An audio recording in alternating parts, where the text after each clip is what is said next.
Nos sentimos muy contentos el día de hoy por este magno evento, continuando ya con el quinto y último primer Congreso Internacional Electric Power Week Capacitor 2021, el cual reúne un gran equipo de profesionales especializados en temas de gran impacto mundial relacionados a la energía eléctrica y sus ramas afines. Hoy tenemos la certeza de que las ponencias preparadas para todos ustedes serán de mucho provecho, las cuales van a contribuir en su desarrollo profesional y académico con información actualizada y puntual.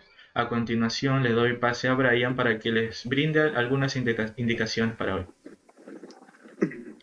Para iniciar la siguiente ponencia, informar a nuestros participantes que se encuentren presentes en la plataforma Zoom que para atender la ponencia sin interferencias deberán tener sus micrófonos silenciados y sus cámaras apagadas para evitar problemas de latencia u algún otro motivo. Debido a que el evento será grabado y compartido con todos nuestros participantes. Los participantes podrán hacer sus consultas usando el chat durante la presentación, la cual nosotros estaremos haciendo llegar a sus expositores, las cuales se absolverán 20 minutos antes de finalizar su exposición. Enseguida, doy pase a Cristian para la presentación del ponente. Muchas gracias, Brian. A continuación, damos la bienvenida al ingeniero Sandy López Zúñiga. Él es ingeniero electricista colegiado con maestría en gestión de la energía, conocimientos en administración de negocios, en programación, formulación, evaluación, ejecución y supervisión de obras eléctricas, gestión de operación y mantenimiento de sistemas eléctricos, procesos de regulación tarifaria, gestión comercial, atención al cliente y procesos de reducción y control de pérdidas. Ha sido parte también de la implementación del sistema de gestión de calidad ISO 9001 en la empresa eléctrica Suroeste S.A. desde su modelamiento hasta su certificación en el año 2012, alcanzando el cargo de auditor interno de dicho sistema, especialista en gestión de riesgos de proyectos energéticos de acuerdo a la norma ISO 31000. Actualmente él labora como consultor independiente, el cual hoy nos honra con su magnífica ponencia titulada Gestión de riesgos en proyectos. Buenas tardes, ingeniero Sandy, ¿cómo se encuentra? Buenas tardes. Buenas tardes, ¿me escuchan? Sí, sí, ingeniero, si le pido por favor de que arregle un poco su audio, se escucha un poco bajo, con interferencia. A ver, ahora mejor. Sí, mejor. Ya, perfecto. Entonces, voy a compartir la presentación un Listo, ingeniero. ratito. Lo dejamos a cargo de la ponencia, estaremos muy atentos por interno para solucionar cualquier problema técnico que se pueda surgir en el transcurso y para resolver algunas dudas también referente a las preguntas que se puedan realizar luego. Muchas gracias. Dejo a cargo. Ok, ok, listo.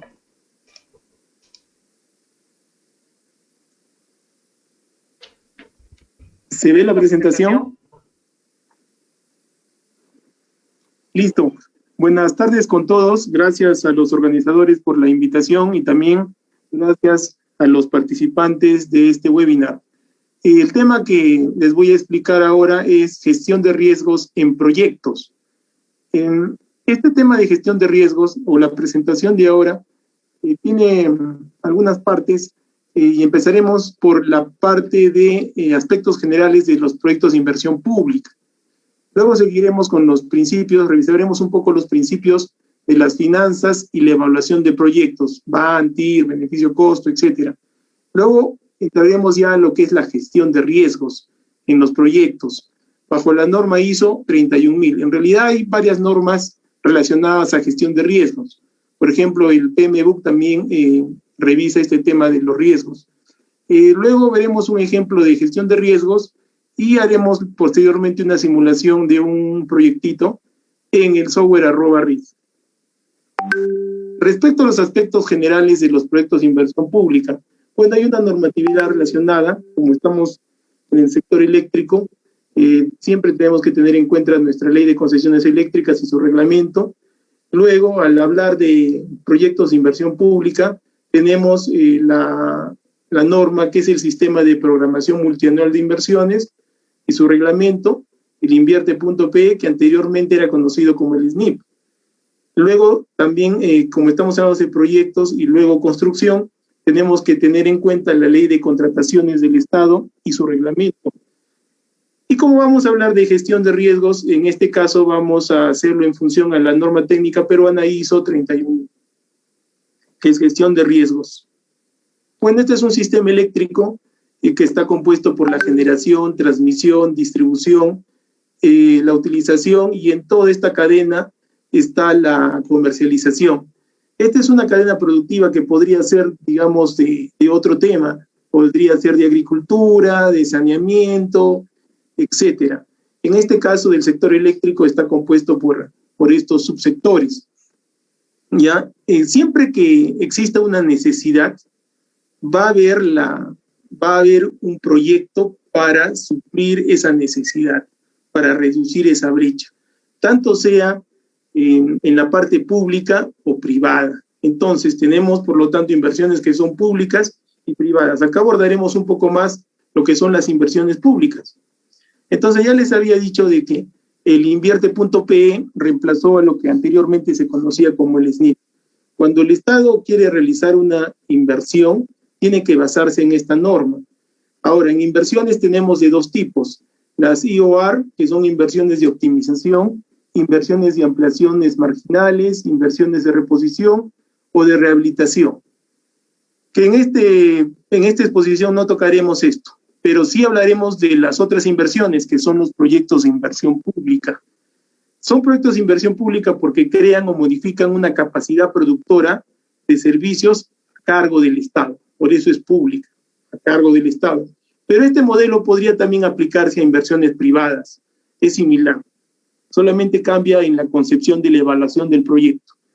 Empezaré explicando los proyectos de inversión pública, pero luego haremos algún modelito de gestión de riesgos para una inversión privada.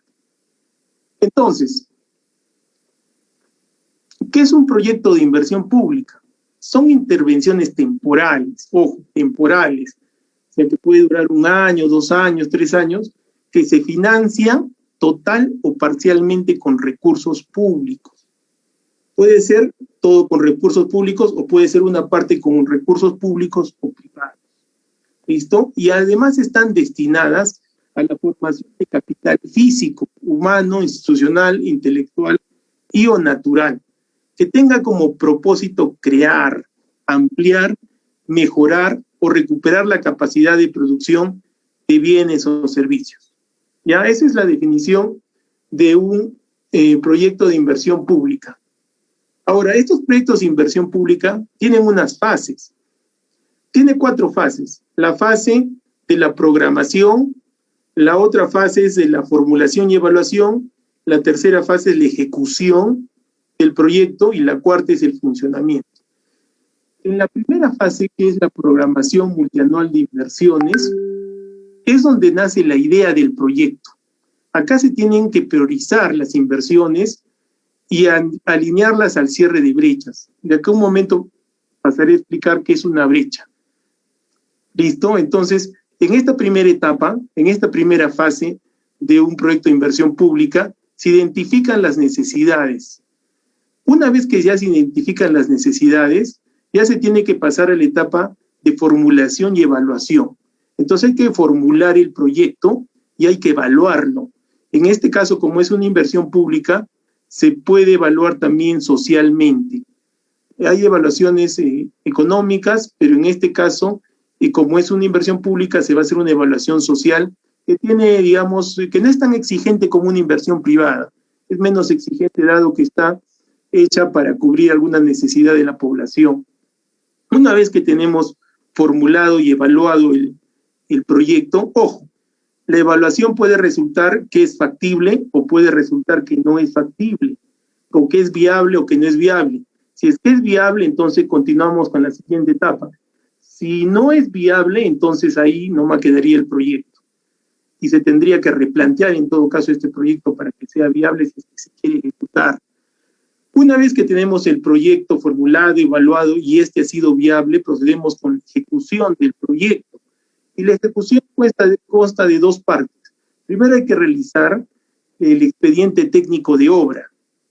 Y una vez que realizamos el expediente técnico de obra, ya procedemos a la parte de la ejecución física de la obra. Pero para ejecutar la obra ya saben que primero tenemos que convocarla de acuerdo a la ley de contrataciones y adquisiciones del Estado. Por eso es que en la normatividad anteriormente también lo mencioné. Entonces, una vez que ya tenemos el expediente técnico de obra, convocamos la obra, ganará de repente algún contratista, ejecutor, realizará la obra y una vez que se ejecuta la obra ya entra en funcionamiento. Entonces ya viene la 4ª fase del proyecto de inversión pública, que consiste en la operación, mantenimiento, y también se hace una evaluación ex post de este proyecto para ver si es que realmente ha sido rentable o no rentable, o si se han cumplido los objetivos del proyecto. Entonces, resumiendo, el proyecto de inversión pública tiene 4 fases. La programación multianual de inversiones, la formulación y la evaluación, luego viene la ejecución y luego el funcionamiento. ¿Qué es una brecha? Justamente acá en esta presentación les manifesté lo siguiente, que las inversiones tienen que ser alineadas al cierre de brechas. ¿Qué es una brecha? Una brecha es, en resumidas cuentas, una brecha es la distancia entre lo que se tiene y lo que se debe tener, o lo que se desea tener, o lo que se debería tener. Por ejemplo, si estamos hablando de una zona rural que no cuenta con energía eléctrica, ustedes saben que la electricidad es un servicio público, así como el agua, las comunicaciones, la seguridad ciudadana, la salud, etc. Y por lo tanto, todos los peruanos deberíamos tener el servicio de electricidad. Si es que no lo tenemos, entonces, ¿cuál es la brecha? La brecha justamente es eso. No tenemos ahora el servicio de electricidad, pero debemos tener el servicio de electricidad. Por eso es una diferencia, ¿ya? Y los proyectos de inversión, regresando a la diapositiva anterior, deben ser priorizados de acuerdo al cierre de brechas. Anteriormente en el SNIP no existía esta definición.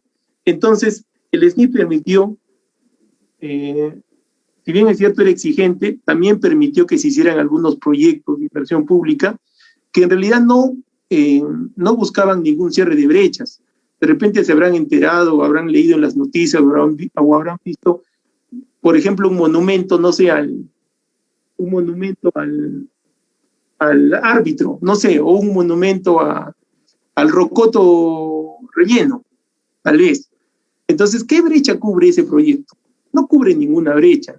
Sin embargo, en la versión anterior de estos proyectos de inversión, no se priorizaba este cierre de brechas. En cambio, actualmente, las brechas ya están definidas por cada ministerio.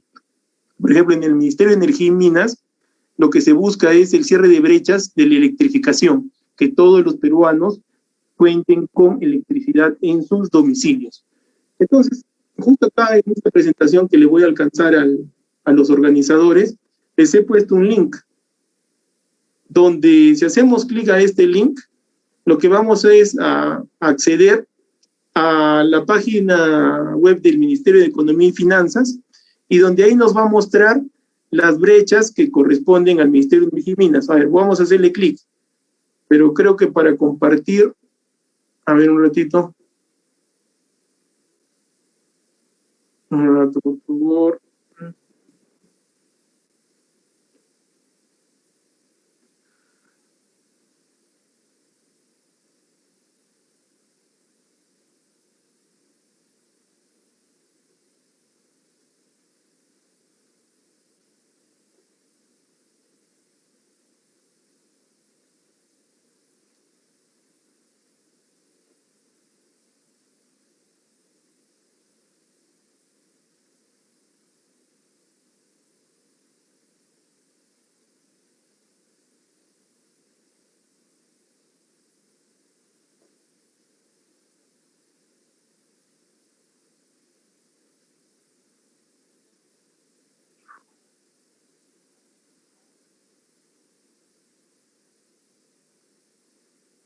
¿Pueden ver? ¿Pueden ver la página web del Ministerio de Economía y Finanzas? Listo. Miren, le he hecho clic a la presentación, al link de la presentación, y justamente me he enviado a esta parte que son los indicadores de las brechas. Entonces acá podemos ver por cada uno de los ministerios las brechas que existen o que están definidas por cada ministerio. En el numeral 11 podemos ver las brechas del Ministerio de Energía y Minas. Yo acá ya lo tengo abierto. Y en el caso de las brechas del Ministerio de Energía y Minas, justamente está el tema de electrificación rural, ¿ya? Entonces, ¿qué indica acá? Que al año 2019, de 1.814.000 viviendas, solo 1.200.000 cuentan con el suministro de energía eléctrica. Entonces acá, bueno, cuando hagamos clic en ese enlace, vamos a poder observar esta tabla. Esto es como un dato adicional, ¿ya? Entonces continuamos con la presentación. Ya saben lo que es una brecha, ¿ya? Y lo que se busca con los proyectos de inversión pública es reducir esas brechas. Ya acá justamente tengo algunas vistas de pantalla de lo que les he mostrado. Y en el caso de electrificación rural hay tecnologías para el cierre de brechas. ¿Cómo se reduce la brecha de viviendas que no tienen o que no cuentan con el suministro de energía eléctrica? Tenemos dos sistemas, ¿no? El sistema convencional y el sistema con energías renovables. El sistema convencional es el sistema con extensión de redes eléctricas. ¿Ya? Entonces, ¿cómo llegamos a esas poblaciones que no tienen energía eléctrica? Podría ser mediante líneas de transmisión, redes de distribución de media y baja tensión, ¿ya? Y en lo que son sistemas aislados, también en algunos casos se construyen centrales térmicas o hidráulicas que alimentan a redes de distribución para suministrar energía a esas poblaciones. Y lo otro es con sistemas renovables, con sistemas de energía renovable, que podemos aprovechar igual el agua, el sol y el viento, ¿ya? Por ejemplo, acá ponemos como dato una tecnología para el cierre de brechas de electrificación rural con sistemas renovables. Entonces acá tenemos un sistema aislado, individual, sea, para una vivienda, y acá tenemos un sistema, digamos, mediante sistemas aislados centralizados. Es una pequeña centralita fotovoltaica que mediante redes eléctricas brinda suministro de energía eléctrica a 2, 3, 4, 5 casas, de repente un colegio, una posta médica, etc. De estos proyectos se está desarrollando bastante el Ministerio de Energía y Minas, ¿ya? Entonces, regresamos a lo que es un proyecto de inversión pública. Entonces, otra vez, el ciclo de vida de un proyecto de inversión pública consta de la programación multianual de inversiones, ya les dije, la formulación y la evaluación, la ejecución y el funcionamiento, ¿ya? Dentro de lo que es la norma del INVIERTE-PE, ya desarrolla tanto la identificación, la formulación y la evaluación de todos los proyectos. Acá en la parte de identificación podemos ver lo siguiente, que todo nace con la idea del proyecto, pero tiene que haber una brecha de servicio, ¿ya? Una necesidad. Una vez que tenemos la necesidad, se hace la identificación del lugar de donde vamos a construir el proyecto, el territorio, la población que está afectada, la unidad productora, otros agentes involucrados, etc. Una vez que ya tenemos el problema identificado, ¿ya?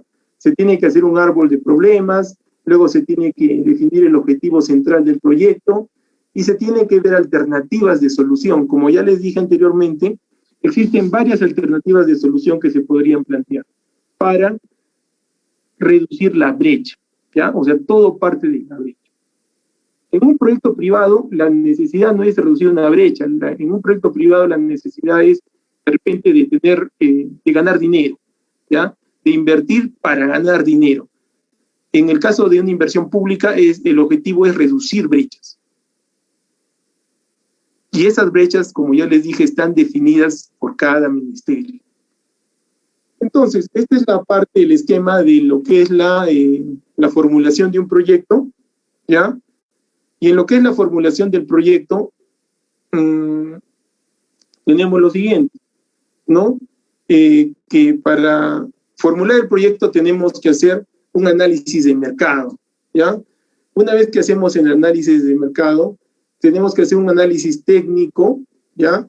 Tenemos que establecernos metas físicas y también se tiene que gestionar el proyecto. Pero acá indica también gestión de riesgos. Ojo, esta gestión de riesgos que se indica en la etapa de formulación no es relacionado a los riesgos de una evaluación económica o de la construcción de la obra, sino más que nada están orientados a los riesgos por desastres naturales. O sea que todos los proyectos que realiza el Estado tienen que tener una parte de análisis de riesgos por desastres naturales, ¿ya? Ahora, una vez que tenemos formulado esto, vamos a tener también los costos del proyecto. Para evaluar un proyecto necesitamos prácticamente 4 cosas. Los costos del proyecto, ¿ya? Necesitamos los beneficios del proyecto, luego necesitamos un periodo de evaluación del proyecto, que puede ser 10, 20 años, o de repente 5 años, y también necesitamos la tasa de descuento. O sea, ¿con qué tasa vamos a financiar el proyecto o qué rentabilidad quisiéramos obtener de este proyecto, si es que fuera el caso de ser un proyecto privado? Entonces, en la etapa de formulación ya se está definiendo los costos del proyecto y luego pasamos a la etapa de evaluación. Para hacer la etapa de evaluación, ya les dije que necesitamos algunos componentes. Necesitamos tener los beneficios del proyecto, en este caso, beneficios sociales. Tenemos que tener los costos del proyecto, ya en este caso los costos sociales.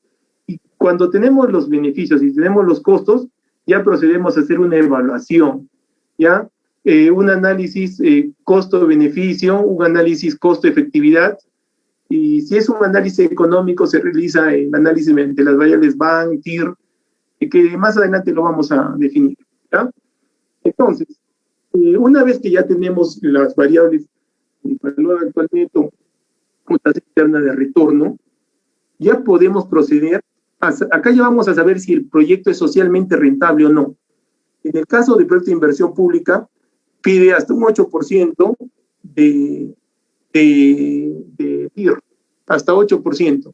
Pero cuando se habla de proyectos privados, estamos ya de repente alrededor del 12, 15, 20% de rentabilidad. ¿Listo? Además, cuando se hace una evaluación social, no se consideran todas las variables o no se consideran las mismas variables que se consideran en un proyecto de inversión privado. Por ejemplo, el tipo de cambio. El tipo de cambio en una evaluación social es diferente al tipo de cambio que se hace en una evaluación privada. Igual los beneficios, de alguna manera, se exageran, dado que el objetivo de este proyecto no es rentabilizar, no es ganar dinero, sino el objetivo de este proyecto es reducir brechas que requiere la sociedad peruana. ¿Listo? Entonces, una vez que tenemos ya definidas las variables como VAN y TIR, en este caso sociales, se procede a hacer un análisis de sensibilidad. Este es el análisis de riesgo. Es un análisis de sensibilidad. ¿Qué pasa si? O sea, ¿qué pasa si el tipo de cambio que está actualmente en 3.80, por ejemplo, sube a 4 soles por dólar? ¿O qué pasa si el tipo de cambio baja a 3 soles? ¿O qué pasa si la mano de obra en el Perú, digamos que está 100 soles por día para la construcción de algo? ¿Qué pasa si sube a 150 soles por día? Ese es un análisis de sensibilidad.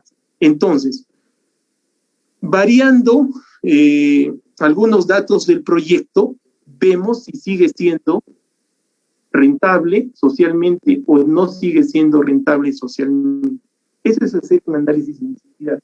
Y en realidad, de esto nos vamos a ocupar en este webinar, de hacer el análisis de sensibilidad, pero utilizando un método de gestión de riesgos de acuerdo a la norma ISO. Y además utilizando software que nos ayudan a hacer este tipo de análisis en forma cuantitativa, no cualitativa. O sea, con números, no con características o cualidades de algo. Entonces, una vez que se hace el análisis de sensibilidad, igual se continúa con las siguientes etapas de hacer la evaluación privada, análisis de sostenibilidad del proyecto, financiamiento, se hace también una matriz de marco lógico y se llega a una conclusión y recomendación y al final se hace la pregunta, ¿es viable o no es viable el proyecto de inversión pública que estamos analizando? Entonces, si es viable, entonces ya podemos inscribirlo en el banco de proyectos del InvierteP. ¿Listo? Entonces, como ya tenemos definida la parte de la programación multianual de inversiones, donde se identifica el proyecto, donde nace la idea del proyecto. Además, ya tenemos que este proyecto que ha sido formulado y evaluado y nos ha dado como resultado que es viable. ¿Qué es la etapa que sigue? La tercera etapa es la ejecución del proyecto de inversión pública. Y esta etapa ya les dije que consta de dos partes. Una parte es la elaboración del expediente técnico de la obra, ya, en que consiste en un expediente que contiene lo mínimo para que pueda salir a contratación.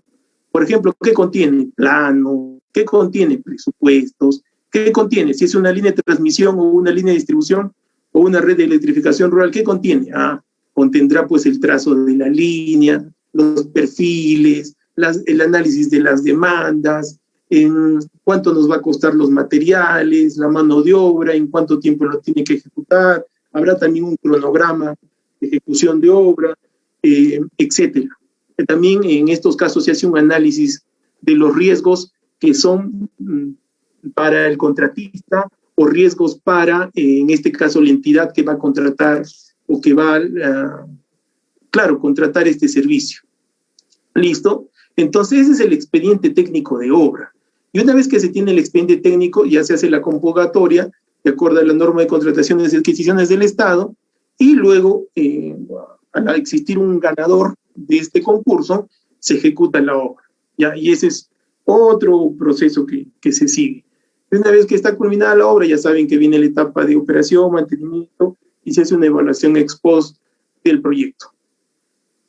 Ya hemos terminado la primera parte, que es revisar los aspectos generales de los proyectos de inversión pública. ¿Listo? Ahora pasamos a revisar algunos principios de las finanzas y evaluación de proyectos. Entonces, algunos datos importantes. Número 1, el dinero debe crecer en el tiempo.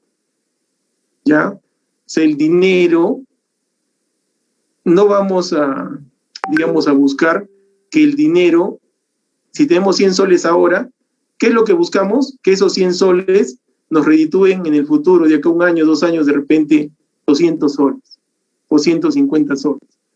¿Ya? Ese es el objetivo, que el dinero debe crecer en el tiempo. Crece a una tasa de crecimiento del dinero. ¿Ya? La ganancia financiera es una sobreganancia. Otra cosa, toda operación se evalúa en términos de flujos de caja. ¿Qué es un flujo de caja? Es una diferencia entre los ingresos y los egresos, ¿ya? Se maneja ahí diagramas del tiempo-valor, y el dinero no vale lo mismo en el tiempo. Ojo, el dinero no vale lo mismo en el tiempo. 100 soles ahora no vale lo mismo de acá a 1 año. Por ejemplo, ahora con 1 sol, creo que compramos 5 panes. De acá a 2 años, con 1 sol, compraremos 5 panes. De repente, solo compramos 4. Entonces, el dinero, ¿ya?, no vale lo mismo en el tiempo. Hay que tener en cuenta eso. ¿De qué depende de que no valga lo mismo? Depende de varias cosas. De la inflación, de repente también del costo de oportunidad. De repente tenemos el dinero a un plazo fijo que nos paga, no sé, 10% anual. Ya pues, si lo tenemos en un plazo fijo, habremos ganado intereses superiores a lo que cuesta la inflación. ¿De acuerdo? Otra cosa, una operación financiera es un intercambio de dinero. Elementos de una operación financiera: ingresos, egresos, plazo. Ahí entran también a tallar las tasas de interés. ¿Ya? Tipos de operaciones financieras, de inversión, de financiamiento, etc. Estos son conceptos generales. ¿Listo? Esto es lo que les quería explicar. El valor presente y valor futuro. Esta es una fórmula general que acá indica que el valor presente es igual al valor futuro entre 1 más I. ¿Qué es I? La tasa de interés, elevado a la N. N es el número de años. Si la tasa de interés la tenemos en años, N debe estar reflejado en años. Si la tasa de interés la tenemos en meses, N también se debe utilizar en meses. ¿No? Entonces, ¿qué tenemos? Tenemos lo siguiente. Acá hay un ejemplo. 100 soles en el año 2022, o sea, el próximo año, va a valer menos que en el año presente. ¿Están de acuerdo? Es justo el ejemplo que les decía, ¿no? Actualmente, con 1 sol, compramos 5 panes. De acá a 1 año, vamos a comprar menos. Si yo digo que de acá a 1 año voy a tener 100 soles, ¿sí? Hago una proyección y digo, de acá a 1 año me vas a pagar 100 soles. ¿Esos 100 soles de acá a 1 año valdrá lo mismo que 100 soles ahora? A ver, apliquemos la fórmula. De acuerdo a esta fórmula, no, va a valer menos. ¿Por qué? Por efectos de la inflación, por efectos de los costos de oportunidad, etc. ¿Ya? Entonces, el dinero no vale lo mismo en el tiempo. Eso debemos tener en cuenta. Entonces, acá tenemos un análisis de flujo de caja. Un flujo de caja es el que estamos viendo en este gráfico. Por ejemplo, en el año 0 se ha hecho una inversión de 1.000 soles, y esa inversión de 1.000 soles al siguiente año nos trae ingresos de 350 soles, en el año 2 nos trae ingresos de 400 soles, luego de 500 soles, y en el año 4, 600 soles. Esto es un flujo de caja, ¿ya? Entonces, para hacer un flujo de caja, se requieren algunos datos. ¿Qué datos se requieren? Ya, pues los montos de inversión, o sea, los gastos y los ingresos. ¿Qué más se requiere? Una tasa de interés. ¿Qué otra cosa se requiere? Un periodo, ¿ya? Un periodo para analizar el proyecto. Y también algunos criterios de inversión. ¿Listo? Entonces, miren, hemos visto acá los flujos de caja. Este es un modelito de flujo de caja. ¿Qué más tenemos? ¿Qué más requerimos para evaluar un proyecto? La tasa requerida, ¿ya? ¿Qué es la tasa de inversión? Por ejemplo, si nosotros tenemos, queremos, no sé, abrir un restaurante y solamente tenemos, y la inversión para ese restaurante nos va a costar 1.000 soles, ¿ya? 1.000 soles, acá. Este cuadrito que vemos acá, 1.000 soles, que es el 100% de toda la inversión. ¿Listo? Pero nosotros tenemos, solamente tenemos 400 soles, ¿ya? 400 soles, ojo, ¿ah? Entonces, nosotros esos 400 soles, digamos que lo tenemos en otro negocio que nos reditúa una tasa de interés. Digamos lo tenemos a plazo fijo, ya digamos, a plazo fijo que nos dan el 12%. ¿Cuál es nuestro costo de oportunidad para estos 400 soles? Es el 12%. Ese es el costo de oportunidad del capital, conocido como COC, ¿ya? Es lo que actualmente nosotros ganamos con estos 400 soles. Podría ser menos, de repente es 5%, o podría ser 10%, ¿ya? Eso depende de cada inversionista.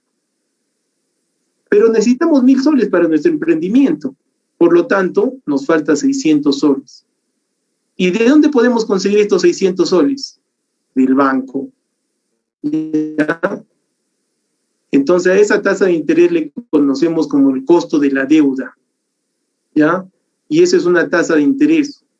Depende de la inversión que realicemos. Si estamos realizando una inversión de alto riesgo, el banco nos va a prestar a una tasa de interés mayor, no sé, de repente 25%. O si es una inversión de largo plazo, como de repente una central renovable, ellos, tengo entendido que han conseguido tasas de interés del 6%, 5% anual, o sea, tasas bajas. ¿Por qué? Porque son inversiones con poco riesgo. ¿Por qué son inversiones con poco riesgo? Porque el Estado garantiza esas inversiones.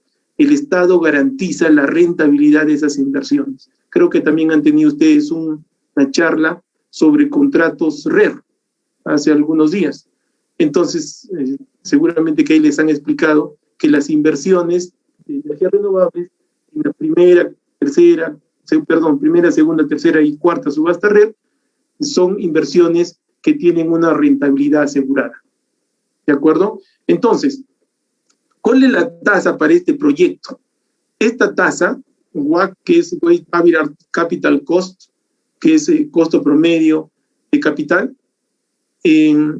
esta tasa es el resultado del costo de oportunidad del capital y del costo de la deuda, que es el costo a la cual nos prestan los bancos.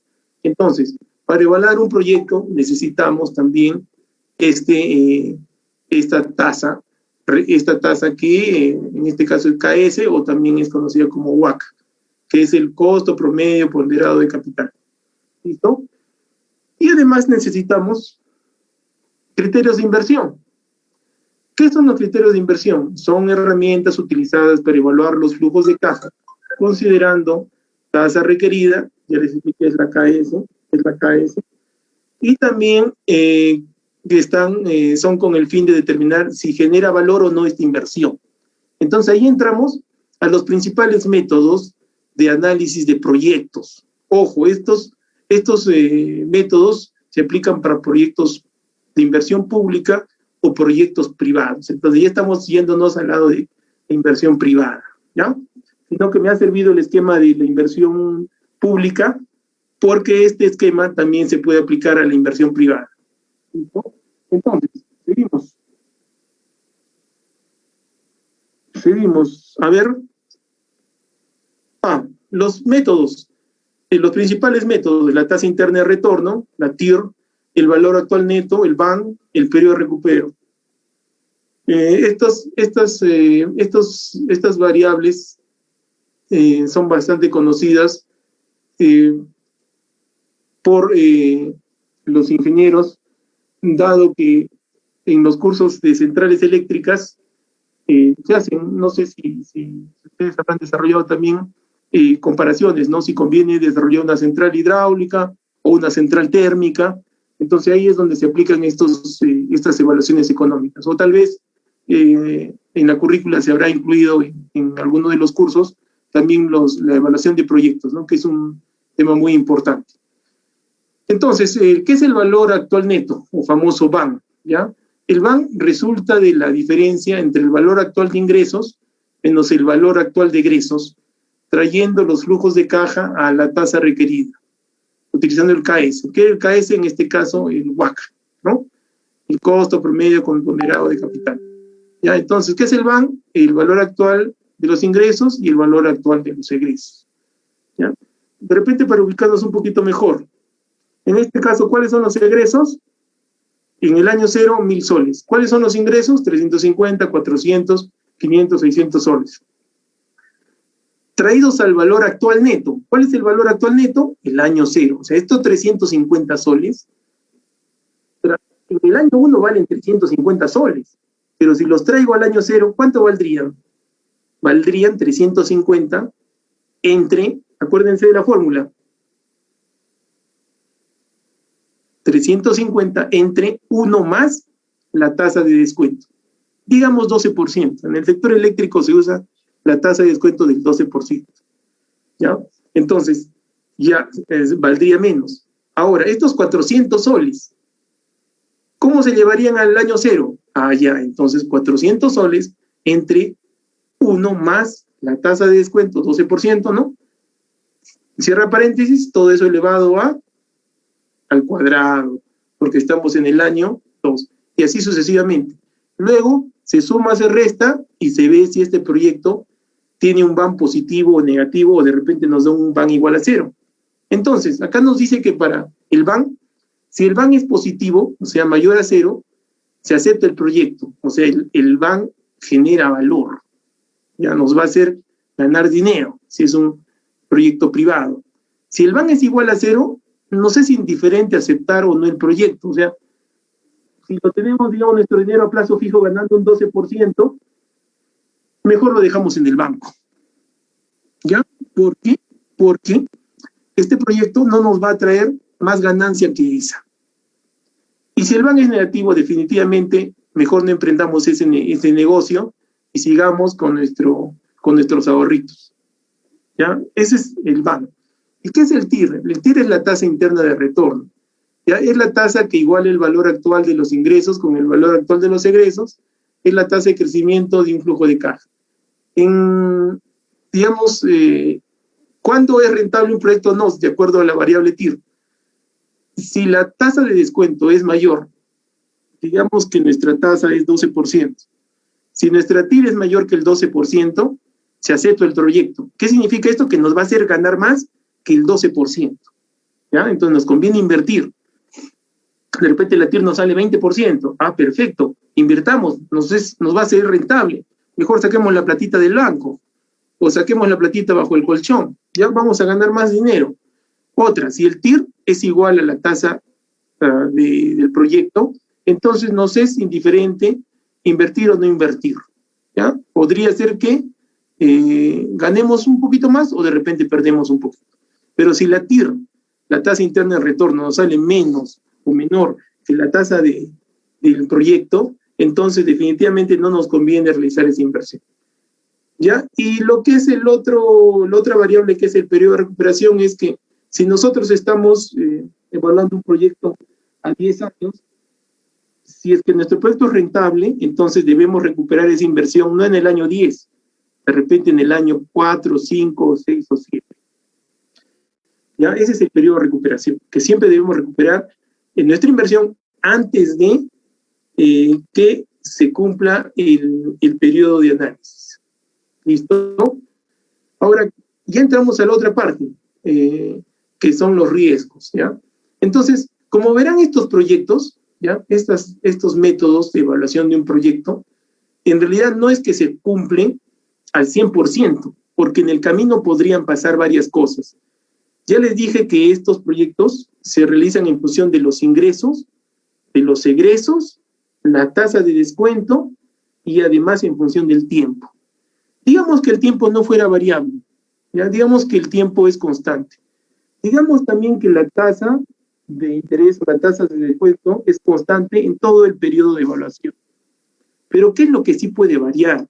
Podría variar los ingresos o los egresos. En un proyecto, por ejemplo, de electrificación, ¿ya? ¿Qué podría variar en los ingresos? Digamos que nosotros hemos proyectado una demanda de energía eléctrica, no sé, digamos de 50 kilovatios hora mes por usuario, ¿ya? Y con eso el proyecto nos salió rentable, ¿ya? Multiplicándolo por la tarifa, obtenemos los soles, los ingresos, etcétera, y los egresos son el costo de inversión, operación, mantenimiento, etcétera, etcétera, ¿ya? Entonces, digamos que la demanda lo proyectamos a 50 kilovatios hora mensuales por usuario, ¿ya? Pero resulta que la demanda no es ese valor. Digamos que fuera 20 kilovatios hora por mes. ¿Qué pasaría con los ingresos? Disminuirían. ¿Y qué pasaría con la rentabilidad del proyecto? Si reduzco los ingresos, ¿qué pasa con el BAN? ¿Qué pasa con la TIR? Digamos que la TIR nos salió 12% exacto. Es un proyecto privado, ¿ya? La TIR nos salió 12% exacto. Y nosotros habíamos proyectado este proyecto con una venta por usuario de 50 kilovatios hora mensuales. Pero resulta que no es 50, que empiezan consumiendo 20. Pasó un año, pasaron 2 años, siguen con 20. Pasaron 3 años, subieron a 25. Estamos en el año 10 y siguen con 30. Entonces, ¿será rentable este proyecto? Definitivamente no. Entonces, ¿qué es lo que se tiene que hacer en los proyectos? Justamente esto de acá. ¿Dónde está? El análisis de sensibilidad. O sea, se tienen que identificar en los proyectos algunas variables que son representativas para luego, ¿ya? Para luego hacer justamente ese análisis de si es rentable el proyecto o no, variando algunos datos iniciales del proyecto. En este caso, el ingreso, ¿ya? ¿Qué pasa si nosotros hemos proyectado hemos hecho el desarrollo de este proyecto y pronosticamos que íbamos a invertir 100,000 soles? ¿Ya? Bacán, se aprobó el proyecto, nos vamos a ejecutar, y luego resulta que el fierro subió al doble. Y si el fierro sube, ¿qué pasa con los postes? También sube. Entonces subirá de repente un porcentaje si subió al doble el fierro, el poste subirá, pues de repente, si el cemento se mantuvo constante, de repente el poste subirá un 20% más o 30% más. Entonces, ¿qué se está subiendo? El costo de inversión. Y al subirse el costo de inversión y mantenerse de repente los ingresos, que son resultado de la demanda, igual este proyecto podría ser que ya no sea rentable. Entonces, por este motivo, que se tienen que analizar algunos datos. Y para analizar estos datos o variables que como consecuencia nos dan la rentabilidad o no del proyecto, hay métodos, ¿de acuerdo? Uno es el análisis de sensibilidad, que lo dice la misma norma de proyectos de inversión pública, lo que está dentro del círculo rojo, ¿ya? Pero hay otros métodos. Está el método de análisis de escenarios. ¿Qué es el análisis de escenarios? Es como el análisis de sensibilidad, pero aplicado a varias variables a la vez. Podríamos decir que la economía de acá a un año, ¿ya?, esté pésima, ¿ya? Podría ser un escenario, que la economía esté pésima, por lo tanto, ¿qué va a pasar? No sé, sube el dólar, sube el fierro, sube el cemento, los usuarios empiezan a consumir menos porque tienen menos ingresos, ¿se dan cuenta? O sea, es un escenario pesimista, ¿ya? Pero para hacer un escenario estoy modificando varias variables, no solamente una, pero podría establecer un escenario optimista, ya, un escenario de ganador. Entonces, ¿cómo es un escenario de ganador? ¿Sabes qué? De acá a unos 2, 3 años, el fierro va a disminuir de costo, la mano de obra se va a abaratar, los usuarios van a empezar a consumir más. Entonces, nosotros habíamos pronosticado a 50 kilovatios hora de consumo por usuario y por mes, de repente suben a 70. No sé, pues los usuarios tienen buenos ingresos y empiezan a comprar más artefactos y por lo tanto las ventas son mayores. Entonces, eso es un escenario fabuloso, eso es un escenario optimista, ¿ya? Entonces, eso es el análisis de escenarios. O sea, del escenario base, que es como inicialmente hemos planteado nuestro proyecto, podemos tener un escenario pesimista u optimista, ¿ya? Y también existen otros métodos, ¿no? Árboles de decisión, equivalentes de certeza, tasa de descuento ajustada al riesgo, y el método que vamos a revisar ahora es el método de simulación. El método de simulación se basa en análisis probabilísticos. El análisis de sensibilidad significa modificar una variable, no sé, si es 50 lo subimos a 70 o lo bajamos a 40, nos va a dar como resultado otros dos valores de BAM, por ejemplo. Es un análisis determinístico. Pero, ¿qué es una simulación? Es un análisis probabilístico. Podríamos decir, ¿qué pasa si a los ingresos, a las ventas de energía, no le ponemos simplemente un valor de más o menos 10%? ¿Qué tal si le aplicamos una distribución de probabilidad? Eso lo vamos a ver ahora. Entonces, veamos un método de análisis de sensibilidad. Justo lo que les decía. Es un método que emplea diversos valores posibles para una variable específica con el objeto de analizar variabilidad de otra que depende de esta. En el ejemplo que les estoy diciendo de una línea de una red de distribución, podría ser, modifico las ventas, ¿ya? La demanda, y obtengo diferentes valores de BAM, ¿ya? Entonces, acá tengo para un proyecto 1, miren, acá ambos proyectos tienen una inversión de 50,000 soles, ¿ya? Considerando ventas promedio, ambos proyectos tienen un ingreso de 8,400 soles, ¿ya? Una ganancia de 8,400 soles. Pero en el primer proyecto, modificando la variable de ventas, se nos reduce más las ventas. Y en el otro proyecto, aumentan más. O sea, este primer proyecto tiene más variabilidad que el otro, que el proyecto número 2. Ya ese es un análisis de sensibilidad, ¿ya? Luego, análisis de simulación, el método de simulación. Ya acá intervienen variables probabilísticas. Por ejemplo, el ingreso ya no es un valor de más o menos 10%, sino es una distribución de probabilidad. No se preocupen, esto lo vamos a ver en vivo y en directo ahora. Ya, entonces, hemos terminado con los aspectos generales del proyecto de inversión pública, hemos hablado de los principios de finanzas y evaluación de proyectos, ahora vamos a pasar a hablar de la gestión de riesgos. ¿Ya? Definiciones. ¿Qué es un riesgo? ¿Qué es la gestión de riesgos? De acuerdo a la norma ISO 31000, indica que son actividades coordinadas para dirigir y controlar una organización en lo relativo al riesgo, ¿ya? En este esquema lo vamos a entender mejor. Para hacer una gestión de riesgo, primero tenemos que establecer un contexto, ¿ya? Tenemos que definir qué es riesgo para mí o qué no lo es. Por ejemplo, alguien que invierte en bolsa, ¿tendrá más aversión al riesgo o no? ¿O le gustará arriesgarse siempre? ¿Qué opinan ustedes? Yo creo que sí, ¿no? A los que están en bolsa, aparte que tienen que conocer el mercado, arriesgan, les gusta arriesgar. Pero de repente una persona de 60 años que está jubilada, ¿podrá tener la misma capacidad de arriesgarse? Difícil, ¿no? Entonces, primero lo que se tiene que establecer es un contexto. O sea, ¿qué tanto está dispuesto el empresario, la persona o la entidad a arriesgarse o no? Una vez que tenemos establecido el contexto, ya entramos a la apreciación del riesgo, que consiste primero en identificar el riesgo. ¿Qué riesgos hay de este proyecto? ¿Qué riesgos identificamos? ¿Qué variables son importantes en este proyecto que definen si este proyecto es rentable o no? Luego entramos a lo que es el análisis del riesgo. Analizamos los riesgos. Luego vamos a revisar cada una de estas. Luego entramos allá a la evaluación de riesgo. ¿Qué pasa si esta variable se modifica en tanto? ¿Qué va a pasar con mi BAM? ¿Seguirá siendo rentable o no? Y luego de esto viene el tratamiento de riesgos.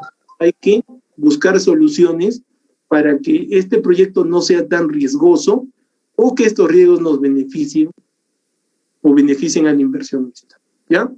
Entonces, algunos beneficios de la gestión de riesgos son varios: incrementan la probabilidad de conseguir los objetivos, aumentan la gestión proactiva, etcétera. Ya, como esta presentación les voy a alcanzar a los organizadores, también van a tener ustedes acceso a esto para que lo revisen con mayor detalle, ¿ya? Algunas herramientas para simular riesgos. Bueno, acá hay 4 que les estoy mostrando, pero en realidad hay un poco más, ¿ya? Yo he visto un par más de software que analizan riesgos. Tenemos el @risk de Palisade.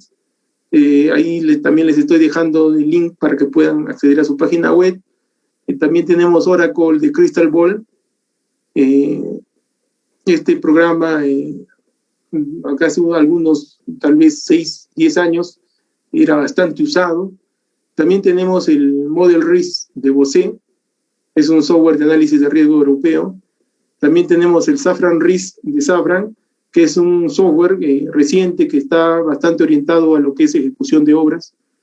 Y la ventaja que tiene es que modela cronogramas de obra con análisis de riesgo. ¿Listo? Existen otros de Primavera Project Planner también, y hay otro que he visto de Decision Train. Hay otro software que también he visto. Pero los principales son estos. Ejemplo de gestión de riesgos. Veamos un ejemplito de gestión de riesgos.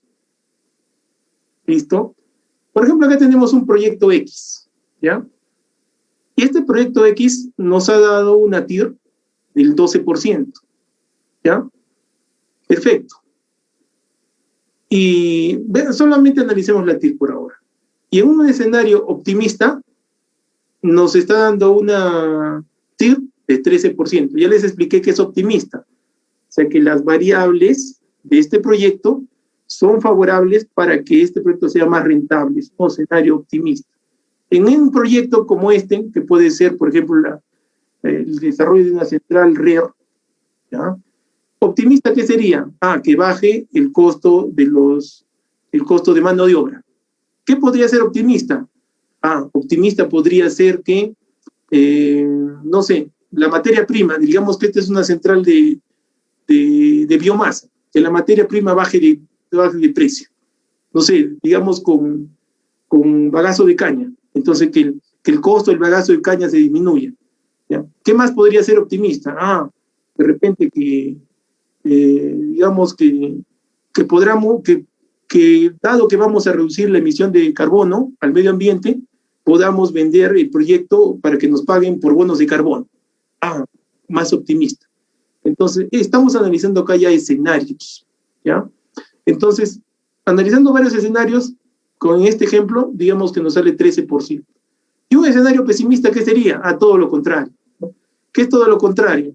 Que de repente nos pongan un impuesto por algo, ¿no? Un impuesto a las sobreganancias, ¿ya? Estoy soltando datos nada más, ¿ya? Entonces, ya pues al haber más impuestos, vamos a tener menos rentabilidad. ¿Qué otra variable? Que el bagazo de caña suba de precio. Ya nos cuesta un poquito más el insumo, entonces no vamos a ser tan rentables, etcétera, ¿ya? Entonces eso va a hacer que se configure un escenario pesimista y nuestra TIR no sea rentable. ¿De acuerdo? Entonces, ahí tenemos 3 valores, 3 escenarios: base, optimista, pesimista. Ese es el análisis clásico de un proyecto. Ojo, si ustedes revisan proyectos van a encontrar siempre así, 3 escenarios.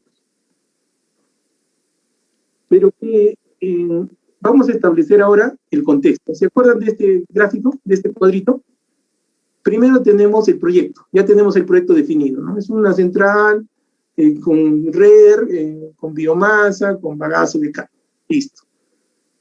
Ya tenemos su rentabilidad, ¿ya? Y hemos hecho el análisis de 3 escenarios: el base, el optimista y el pesimista. Ya ese es un análisis clásico de un proyecto. vamos ahora a identificar los riesgos, ¿ya? Vamos a establecer el contexto. ¿Qué es el contexto? ¿Qué tanto está dispuesto el inversionista a arriesgar su capital o no arriesgar? ¿Ya? Entonces, estos números de acá son 3 valores que no nos dicen mucho, pero el inversionista no va a arriesgar 20 millones de dólares para que simplemente le digamos, ¿sabes qué? Sí, tu proyecto es rentable, hemos analizado pesimistamente y sí, va a ser rentable en 10.5%, así que no te preocupes, gasta nomás tus 20 millones de dólares. No se va a quedar contento el inversionista con ese valor. Entonces los inversionistas lo que ven son probabilidades. Entonces, primero hay que establecer el contexto. Estableciendo el contexto, es la organización, consiste en que la organización articula sus objetivos y define los criterios internos y externos y factores de evaluación a considerar en la gestión de riesgos. Para el caso de este ejemplo, ¿ya? Es un tema hipotético, se está asumiendo que el inversionista requiere que al menos el 75% de la probabilidad de la TIR del proyecto sea mayor del 12%. Es decir, que solo un 25% tiene la posibilidad de que sea menor del 12%. Y un 75% va a ser mayor del 12%. Ajá. Entonces, ¿qué nos dice esto? Que este inversionista no le gusta arriesgar y no tendría por qué hacerlo. ¿De acuerdo? Entonces, otro inversionista podría decirte, ¿sabes qué? Yo estoy dispuesto a perder el 50% de mi inversión, o sea, de ganar menos del 12%. Pero de repente otros te dicen, no, yo quiero el 90%, que me asegures que el 90% de mi inversión es mayor del 12%. ¿Ya? Entonces, esa es la definición del contexto, el establecimiento del contexto. Una vez que establecemos el contexto, tenemos que identificar los riesgos. ¿Ya? Es un proceso que comprende la búsqueda, el reconocimiento y la descripción de riesgos. Por ejemplo, se identifican las principales variables de entrada que impactan el indicador TIR del proyecto. Hay algunas variables, digamos, el costo de vigilancia del proyecto. ¿Ustedes creen que impactará fuertemente en la rentabilidad del proyecto, el costo de vigilancia? No creo, ¿no? Pero si les digo el tema del impuesto a la renta, digamos, ¿ya? Digamos que el impuesto a la renta actualmente es 30%. Digamos que el impuesto a la renta baja al 10%. ¿Impactará en el proyecto? Sí, lo va a impactar fuertemente. ¿Pero de qué forma? ¿Positiva o negativa? Positiva, pues vamos a pagar menos impuesto a la renta, va a ser más rentable. ¿De acuerdo? Pero ¿qué pasa si el impuesto a la renta, en vez de bajar, sube, no sé, al 50%? ¿Será más rentable este proyecto? No. Ya no va a ser tan rentable. ¿Ya? ¿Pero en qué variable? ¿En todas las variables? No, en la variable del impuesto. Pero la variable costo de vigilancia, por más que suba al doble la mano de obra, no va a impactar mucho en el proyecto. ¿Ya? Por lo tanto, quede claro este concepto.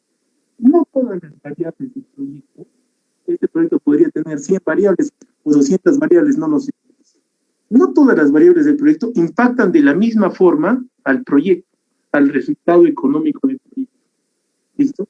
Entonces, en este proyecto hemos analizado qué variables son las que impactan más el proyecto. Esto es la identificación del riesgo. ¿Ya? Eso es identificar el riesgo. ¿Qué variables son las que más? ¿Y cuáles de estas creen que más afectan el proyecto? Justamente las que, causando una pequeña variación del 10%, en este caso, hace que el BAN, en este caso la TIR, se mueva más, sea positiva o negativamente. ¿Ya? Entonces, este proyecto, por ejemplo, el poder calorífico del bagazo de caña afecta fuertemente el resultado del proyecto. El precio de la energía adjudicada, igual, afecta fuertemente el valor del proyecto. Y así sucesivamente hay otras variables que afectan más o menos el proyecto. Las obras civiles afecta bastante el proyecto.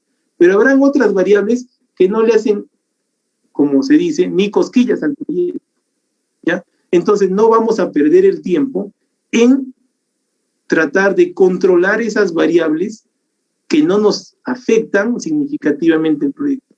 Nos concentraremos en las variables que sí afectan al proyecto.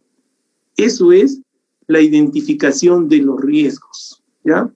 Luego, una vez que tenemos identificados los riesgos, pasamos al análisis de riesgos, ¿ya? ¿En qué consiste el análisis de riesgos? Es un proceso que comprende la naturaleza del riesgo y determinar el nivel de riesgo. ¿Se entiende cuál es el nivel de riesgo? Dado que el nivel de riesgo es la magnitud de un riesgo o combinación de riesgos expresados en términos de la combinación de las, ojo con esto, consecuencias y de su probabilidad. Consecuencias y probabilidad. ¿Cuál es la probabilidad que ocurra algo? De repente es el 60%. ¿Cuál es la consecuencia? La consecuencia va a ser de repente que se suba en 10% el costo. No lo sé, ¿ya? Entonces, cuando analizamos riesgos tenemos que definir, en algunos casos, las consecuencias y también la probabilidad de que ocurran estos riesgos. Entonces, acá tenemos, ¿ya? Un ejemplo. Por ejemplo, obras civiles. ¿Se acuerdan que identificamos que era una variable importante? Obras civiles, ¿ya? ¿Cuál es el riesgo? Que la variación del valor de las obras civiles, que varía mucho. ¿Cuál es la probabilidad de que varíe el costo de las obras civiles? ¿Ya? En este caso, es un caso hipotético, hemos puesto que la probabilidad es el 80%, o sea, de 100 obras, 80 veces va a variar significativamente el valor de las obras civiles, ¿ya? ¿Y cuál es el impacto? El impacto es que pueda subir un 8% o que pueda bajar un 2%. ¿Por qué más sube y menos baja? Porque generalmente las obras suben, siempre. Pocas veces se ve que el costo de una obra baja, ¿ya? Entonces, ¿quién lo ha definido esto? ¿Cómo se ha definido esto? Se puede definir de varias formas. O sea, ¿quién ha dicho que es el 80%? ¿Quién ha definido que es más 8% y menos 2% del valor base? ¿Quién ha dicho eso? Puede ser un comité de expertos. ¿Qué es un comité de expertos? Un grupo de personas que conocen el tema de obras y dicen, ¿sabes qué? La probabilidad que varíe el valor de las obras es 80% y puede variar entre menos 2 y más 8%, ¿ya? Ese es un grupo de expertos. ¿De qué otra forma lo podría definir? De repente usando data histórica, series de tiempo, o data histórica de ventas, etcétera, etcétera, ¿ya? Entonces, y justamente esta es la distribución de esta variable. El valor sin riesgo es 6.989, ¿ya? Nos ubicamos acá. Justamente acá donde está la barra. Si ustedes se fijan, hay valores por encima y por debajo. ¿Pero por qué hay más por encima? Porque es más probable que suba, ¿ya? Entonces, en este gráfico ya está metido el tema de la distribución de probabilidad considerando una probabilidad del 80% y considerando que puede impactar en más 8 y menos 2%. Listo. Una vez que tenemos esto, ya hemos definido, hemos primero identificado cuáles son las variables de riesgo. Además, hemos analizado cada una de estas variables, de qué forma cambian o van a cambiar en el tiempo. ¿Listo? Pasamos a evaluar cómo afectan estas variables en el resultado del proyecto. Listo. Entonces acá tenemos, ¿se acuerdan que habíamos definido 3 escenarios? El escenario base, que es el rojito, el escenario optimista, que es el azul, y el pesimista, que es el verde. Acá hay 3 escenarios. ¿Listo? Entonces, ¿cuánto es lo que quería el inversionista? ¿Recuerdan ustedes cuánto quería el inversionista? ¿Se acuerdan? ¿Cuánto quería? Quería, dice, requiere que al menos el 75% de la probabilidad de la TIR del proyecto sea mayor del 12%. Entonces nos vamos al gráfico. Ajá, esto lo he desarrollado con el @RIS. Ojo, ahorita vamos a revisar un casito así rapidito. Creo que estamos ya un poquito atrasados. ¿Listo? Entonces, miren, el rojo es el escenario base. ¿Cuánto quería? 12%. ¿Dónde está el 12% acá? Justo acá. Fíjense, 12%. ¿Listo? Díganme, del escenario base, ¿qué probabilidad hay que sea más del 12% la TIR? ¿Se fijan ustedes? No sé si puede hacer esto. Ajá, listo. Pueden ver ustedes que el rojito dice, más del 12% es 0.7%, ya redondeamos a 1%. Entonces, en este proyecto, solo hay la posibilidad de que el 1% sea más del 12% de TIR. ¿Cumple las expectativas del inversionista? No, porque el inversionista quería que acá sea el 70%, no quería el 1%. O sea, voy a reducir esto otra vez. O sea, el inversionista quería que este gráfico rojo, que represente el 100%, ojo, este gráfico rojo que ustedes ven acá representa el 100%. Esta área que ustedes ven acá, media sombreada, es el área que sobrepasa el 12% de TIR. ¿Y esa área cuánto es? 1%. O sea, solo hay un 1% de posibilidad que la TIR del escenario base sea más del 12%. Entonces, este proyecto, que parecía ser muy rentable, no lo es. Es más, en el escenario optimista, ojo, en el escenario optimista, tampoco cumple las expectativas del inversionista, porque solamente un 57% del escenario optimista es más del 12%. ¿Y cuánto quería el inversionista? 75%. No cumple. De ahí viene la importancia de efectuar un correcto análisis de riesgo de los proyectos y no solamente un análisis de escenarios, sino tenemos que pasar un análisis de riesgos más completo, utilizando herramientas informáticas como esta. ¿Listo? Ahora, ¿qué se puede hacer? ¿Qué hacemos con este proyecto? ¿Lo descartamos? No, tenemos que hacer algo. ¿Qué podemos hacer? Tratar los riesgos. ¿Cómo tratamos los riesgos? Hay varias formas de tratar los riesgos. Evitándolos, otra cosa es transfiriendo los riesgos, otra cosa es mitigando los riesgos, y otra cosa es aceptar el riesgo. Ya, caballero nomás, pase lo que pase, ya riesgo. ¿Listo? Entonces, ¿cómo mitigamos los riesgos? ¿Cómo evitamos riesgos? ¿Cómo transferimos riesgos? De diversas formas. Acá les pongo un ejemplito. Acá tenemos que cruzar este puente. Miren este puente, ¿ah? Da pena, ¿no? ¿Cómo cruzamos hasta el otro lado? ¿Se atreven?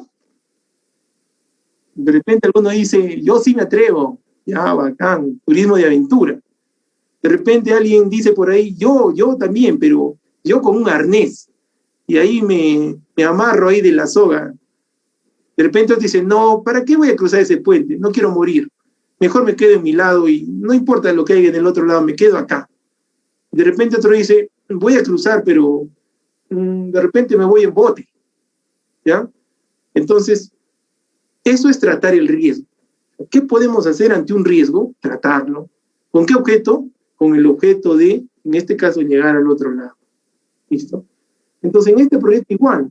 En este proyecto se ha tratado. Yo les estoy presentando solamente un riesgo. ¿Ya? ¿Qué hemos hecho en este riesgo? Hemos mitigado el impacto de la variación de las obras públicas. ¿Cómo lo hemos mitigado? Mejorando el control de las obras civiles. ¿Cómo mejoramos el control de las obras civiles? Por ejemplo, contratando a una buena empresa supervisora de obras civiles. O de repente, asegurando que el contrato, que la supervisión de las obras civiles esté permanentemente en el sitio. ¿Ya? Hay varias formas de mejorar el control de una variable que tiene riesgo. ¿Ya? Entonces, ¿qué hemos logrado? Hemos logrado que el riesgo que estaba en 80%, ¿recuerdan? Se reduzca al 40%. ¿Ya? Pero ojo, esto nos va a costar, no va a ser gratis. Nos va a costar implementar este control de riesgos, pero vamos a reducir el 40% de probabilidades de que ocurra. ¿Qué más? Lo que estaba en menos 2% y más 8%, ¿no? ¿Sí? ¿Recuerdan? Lo hemos logrado reducir a menos 2% y más 4%. O sea, sigue habiendo un riesgo, pero lo hemos reducido. Y al final obtenemos nuevos resultados, ¿ya? Y gráficamente obtenemos esto, ¿ya? Sin riesgo, sin gestión de riesgos es lo que está sombreado, ya las barras, y con control de riesgo es lo que está sin sombrear, ya, esto es de acá. ¿Qué hemos hecho con la gestión de riesgo? Hemos achatado estas curvas, que antes eran más extendidas, las hemos achatado y las hemos vuelto menos riesgosas. Y verán, inicialmente acá tenemos los tres escenarios, sin gestión de riesgos, los tres primeros, y con control de riesgo, los tres últimos. El escenario base, ¿es rentable o no es rentable? O sea, ¿cumple las expectativas del inversionista? No cumple. Sigue sin cumplir. Pero el escenario optimista, fíjense en el optimista, que antes era 60% de probabilidad que sea más del 12%, o sea que tampoco cumplía, ahora sí cumple. En el escenario optimista, el 75.3% va a ser más del 12%. Por lo tanto, el inversionista, con esa gestión de riesgo que hemos implementado, y considerando en un escenario optimista, va a cumplir con sus expectativas, va a cumplir con el contexto del proyecto. Y ahora veamos un casito de simulación de riesgo, porque ya nos está ganando la hora. Acá justamente tengo yo antes de llegar a eso, yo tengo instalado acá no lo veo.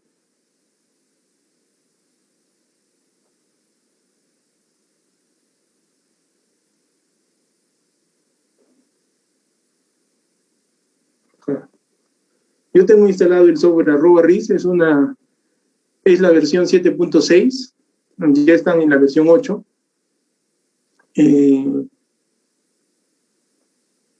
Y consiste en lo siguiente. Cuando uno abre el @RIS al Excel,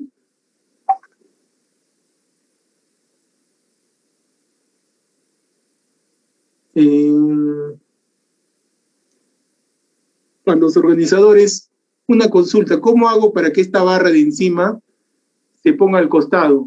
No me deja ver el menú.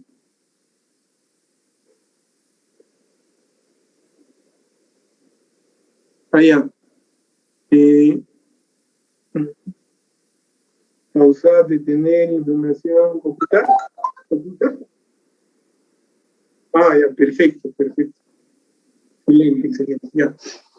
Entonces, acá tengo un proyectito pequeñito, es un proyecto X, ¿ya? Un proyecto cualquiera, donde tenemos ingresos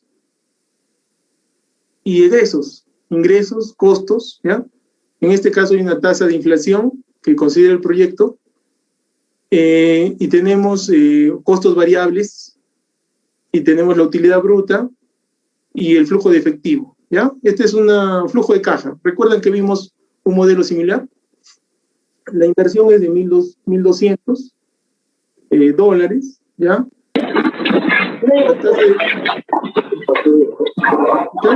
Hay interferencia. Por favor, apaguen su micro. Listo. Entonces, tenemos una inversión de $1,200, la tasa de crecimiento de ventas del 10%, las ventas base, 850, el costo variable, 28%, el costo fijo es 250 soles, la tasa de inflación, un 5%, la tasa de descuento en este proyecto es 10%, ¿ya?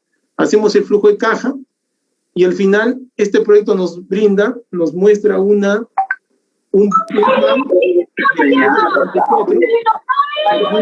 del 25%. Por lo tanto, este proyecto es rentable, ¿ya? Para que el proyecto sea rentable, el BAN tiene que ser mayor a 0, ¿recuerdan? Y para que la TIR sea rentable, tiene que ser mayor. Para que el proyecto sea rentable, la TIR tiene que ser mayor que la tasa de descuento 10%, en este caso es 25%. Y acá nos dice justamente invertir, ¿no? Si el BAN es mayor que 0, invierte. Si no, no invierte. ¿De acuerdo? Pero, como ya les había dicho, vamos a primero identificar los riesgos. ¿Cómo identificamos? Vamos a identificar viendo qué variables son importantes en este proyecto. En este caso, como son pocas variables, hemos definido que estas variables, todas estas de acá, que ven la inversión, la tasa de crecimiento de ventas, las ventas base, etcétera, estas van a variar. ¿ya? Estas son importantes en este proyecto, ¿ya? ¿Y cuáles son las, digamos, ese es el análisis, ¿no? ¿Y cuál es la evaluación de los riesgos? Vamos a evaluar la TIR, la tasa interna de retorno, ¿de acuerdo? ¿Y cómo vamos a lograr esto? Con estas variables le vamos a aplicar un análisis o vamos a volverlas variables probabilísticas. Actualmente son variables determinísticas, es 1200, pero las vamos a volver probabilísticas. ¿Cómo? Entonces, otra vez se ha puesto acá esto, ocultar controles. ¿Ya? ¿Me ven? Están viendo, ¿no? El Excel. Listo. Entonces, miren, el BAN es 25%. Acá, por si acaso, tenemos el mismo modelo, pero determinístico. Ya esto no lo vamos a tocar. Entonces, ¿qué hacemos acá? Cuando hemos instalado el @RIS en nuestra computadora, acá nos muestra este menú. En este menú podemos definir distribuciones. Vamos a definir distribuciones. ¿Ya? En este caso vamos a utilizar, acá tienen un menú de ayuda, vamos a utilizar una PERT, una distribución PERT. Esta es la distribución PERT. Seleccionamos y para definir esta distribución PERT le tenemos que indicar cuál es el valor mínimo, el más probable y el máximo. ¿Ya? Entonces, en este caso vamos a definir como el mínimo, el valor es 1200, ¿ah? En análisis determinístico es 1200, pero le vamos a decir que el mínimo sea 1000 y el máximo sea 2000, ¿ya? Lo selecciono acá y ya tengo mi distribución de probabilidad de esta variable. Ojo, todavía no le he puesto a aceptar.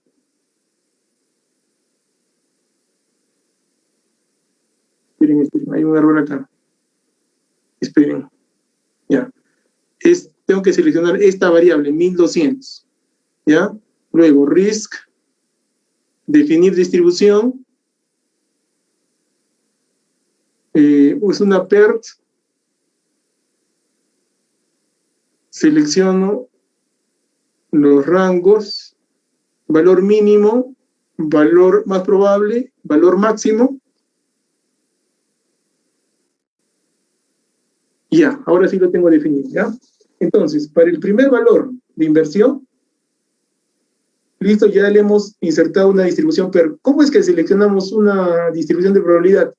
Bueno, puede ser de acuerdo a un grupo de expertos, podría ser también por una data histórica. En este caso vamos a utilizar para las 3 primeras variables grupo de expertos que han definido que estas variables se mueven de esta forma, y para los otros 3 casos vamos a utilizar data histórica, ¿ya? Entonces, miren, ya tengo esta primera variable definida como una distribución de probabilidad. Acá vengo al @RIS y le activo los daditos. Listo. Y lo que antes el TIR era 25%, ¿recuerdan? 25%, aquí está como determinístico y aquí está como probabilístico. Si yo aprieto el botón F9, ¿se dan cuenta que este valor empieza a variar? ¿Por qué es que empieza a variar?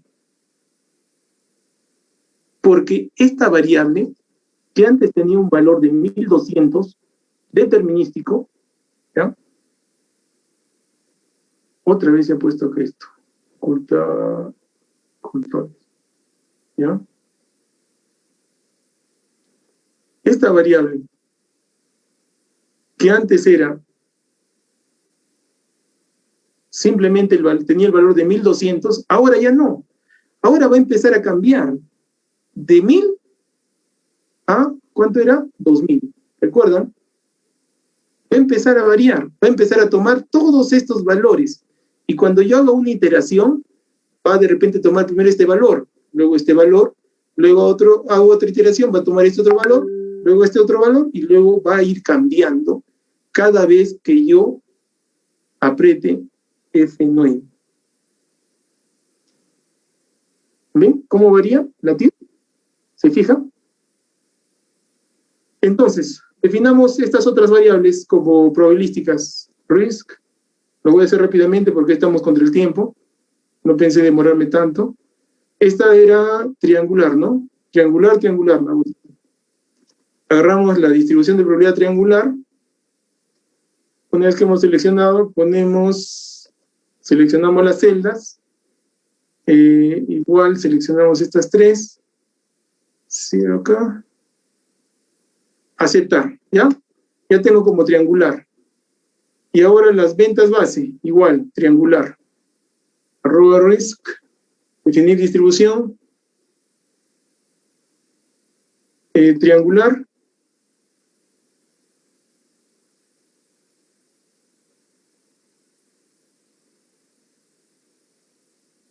Selecciono las celdas, mínimo, más probable y máximo. Perfecto. Aceptar. Entonces, miren, estas tres variables que antes eran determinísticas, ahora son probabilísticas. La primera es una distribución PERT, la segunda una triangular y la tercera una triangular, con estos rangos. Entonces, el TIR, si aprieto F9, igual sigue variando, porque en este caso ya no solamente una variable tiene valores probabilísticos, sino tres variables. Entonces, el resultado de la TIR se ha vuelto más variable. Inclusive en algunos casos, me sale que no debería invertir. Vamos a ver si tengo acá. ¿Ven? Tuve suerte. Me sale que no es recomendable invertir. ¿Por qué no es recomendable invertir? Por dos razones. Porque la VAN es menor que 0 y porque la TIR es menor que el 10%. Hagamos algo más avanzado, ¿ya? Para acabar. Estas tres variables me dicen que son data, o sea que contamos con data histórica. ¿Qué significa data histórica? Que tenemos información de cómo han ido las ventas en estas dos variables, que es costo variable y el costo fijo. Entonces acá, en esta herramienta @risk, en este software, podemos hacer lo siguiente. Seleccionamos ambos costos y le podemos hacer un ajuste de distribución. ¿Qué significa esto? Que el software nos va a decir qué distribución de probabilidad nos recomienda para el costo variable y qué distribución de probabilidad nos recomienda para el costo fijo. Es más, nos puede decir si están correlacionadas. ¿Qué es correlacionado? Que una puede depender de alguna manera de la otra. Para los ingenieros electricistas es común saber de que cuando el PBI sube, ¿qué es lo que sube? En electricidad sube la demanda eléctrica. O sea, cuando le va bien a la economía, la gente consume más electricidad. ¿Por qué? Porque se activan las industrias, ¿ya? Entonces, al haber más producción, aumenta la demanda de energía y el PBI, que es el Producto Bruto Interno, también aumenta. Entonces, están correlacionados, muy correlacionados. Entonces, en este caso, vamos igual a analizar si estas dos variables, primero vamos a definir qué distribución de probabilidad tienen, o a cuál más se acercan, ¿ya? A cuál más se acercan, y además vamos a definir si están correlacionados. Vamos a ver si están correlacionados. Entonces acá tenemos varias distribuciones de probabilidad. Beta general, Burr, Chauchy, Chick, de las conocidas. Tenemos la distribución gamma, log normal, tenemos la normal, Pareto, vamos, Weibull, etc. Vamos a utilizar todas, ¿ya? Seleccionar todas. Que analice con todas, a ver a cuál más se aproxima, ¿ya? Luego le vamos a decir acá que es una distribución continua. Listo. Y nada más, ¿ya? Para hacerlo rápido. Entonces el software nos está calculando para cada variable qué distribución de probabilidad es la que más se aproxima y además nos va a decir si ambas variables están correlacionadas. Ajá, listo, lo encontramos. Nos dice que para el costo variable, la función que nos recomienda es la RISPER, ¿ya? Que es esta de acá. Miren, todos los datos de esa variable los ha insertado en esta distribución de probabilidad, que es la RISPERT, ¿ya? Es la que más se aproxima. Y para esta otra variable, que es el costo fijo, la que más se aproxima es la distribución RIS normal. Y acá el software también nos brinda todos los escenarios que ha corrido, ¿no? Espérense un ratito. ¿Ven? Acá nos muestra el software. Disculpen, se está como colgando esto. Acá nos muestra, así mejor ya, que ha analizado cada uno de esos datos históricos, los ha comparado con la PER, con la triangular, con estas otras distribuciones, y la que más se aproxima, o la que más se ajusta a esos datos, para el costo variable, es la RISPERT, y para el costo fijo es la RIS normal. ¿Listo? Y además nos está diciendo otra cosa más. Nos está diciendo que tienen una correlación de 0.85. Si acá nos mostrara un valor de 1, significaría que están completamente correlacionadas. Pero al decirnos que están correlacionados en 0.85, nos está diciendo que sí están bastante correlacionadas, pero no al 100%. ¿Qué quiere decir correlacionado? Que una variable depende de otra. Eso ya les expliqué hace un rato. ¿Ya? Entonces, tenemos que llevar esta distribución de probabilidad a nuestro modelo. No sé qué está pasando. Creo que sí.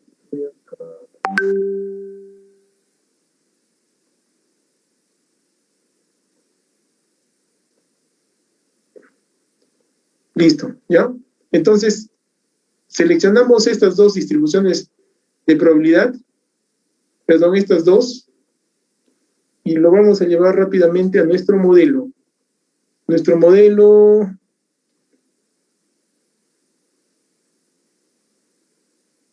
está aquí. Listo, entonces vamos a llevarlo a nuestro modelo. A ver, vamos a ver. Costo variable, costo fijo, ¿no? Vamos a ponerle un pegada especial, transponer fórmulas. Listo. Entonces, ya lo tenemos, ¿ya? Entonces hemos trasladado las dos distribuciones de probabilidad que se han creado con la data histórica, lo hemos llevado a nuestro modelo de costo variable y costo fijo, ¿ya? Entonces ya tenemos acá más variabilidad en nuestro proyecto. Ajá, pero falta algo. Estos datos están correlacionados. Entonces lo llevo acá. Y la otra variable, sino que está apuntando a otro sitio. Lo llevo acá. ¿Y cuánto era la correlación que nos ha indicado el software?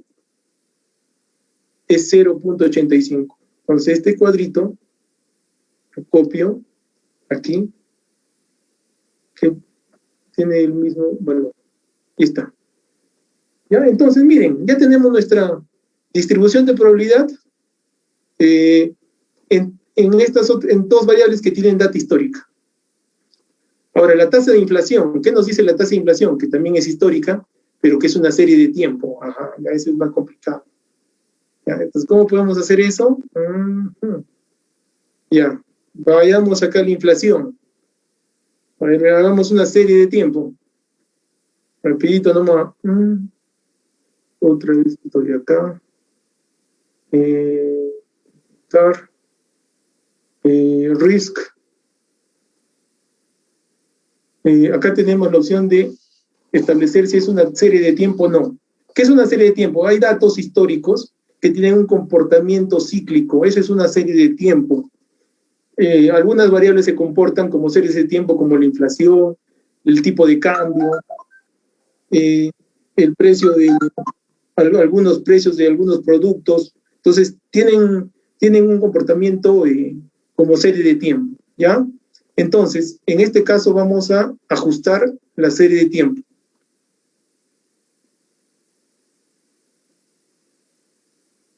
Ya, entonces, series ajustar. Ya, acá, datos. Vamos a poner acá, ajustar. Y nos está ajustando con este método. Y listo. Escribir en celdas. Entonces, lo que está haciendo el software es con esta data, que es una data una a continuación de otra, está proyectando el comportamiento futuro. Listo, ¿ven? Este es el comportamiento futuro de esta serie de tiempo, de esta variable. Entonces acá de repente nosotros podemos insertar un gráfico. A ver, vamos a ver qué tal nos va con esto.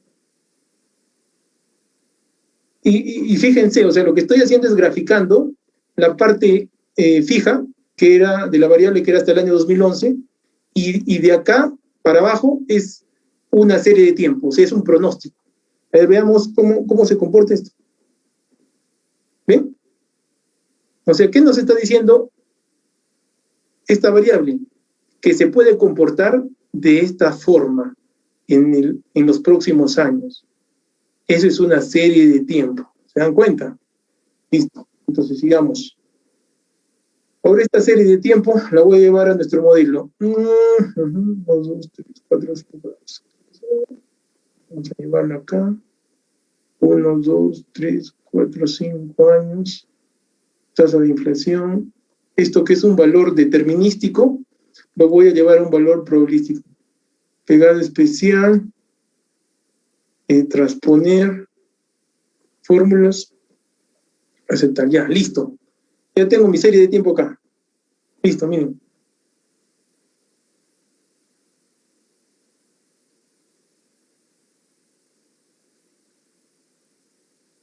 Entonces vamos a ver acá.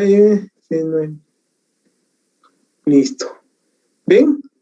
Entonces cuando le hemos insertado más riesgo, hay más probabilidades de que no sea rentable este proyecto. ¿Ya? Pero esto, hacer F9 o clic para saber cómo se comporta, no me sirve de mucho. Yo necesito ver una distribución de probabilidad a la salida. Entonces, ¿qué hago? Puedo hacer del van, tal vez, ¿ya? Otra vez esto de acá. Ocultar. Me voy al RIS y defino el van como una salida. Añadir salida. Aceptar. Ahora tengo el van como salida. Pero para eso, cuando yo apretaba cada vez F9, hacía una simulación, una a la vez. Ahora le voy a decir al software, ¿sabes qué, software? Hazme 1000 simulaciones, para no demorar mucho, estamos ya contra la hora. Hazme 1000 simulaciones y dime cuál es el resultado del van. Esperemos un ratito. ¿Qué está haciendo? Todas esas variables de entrada que le hemos definido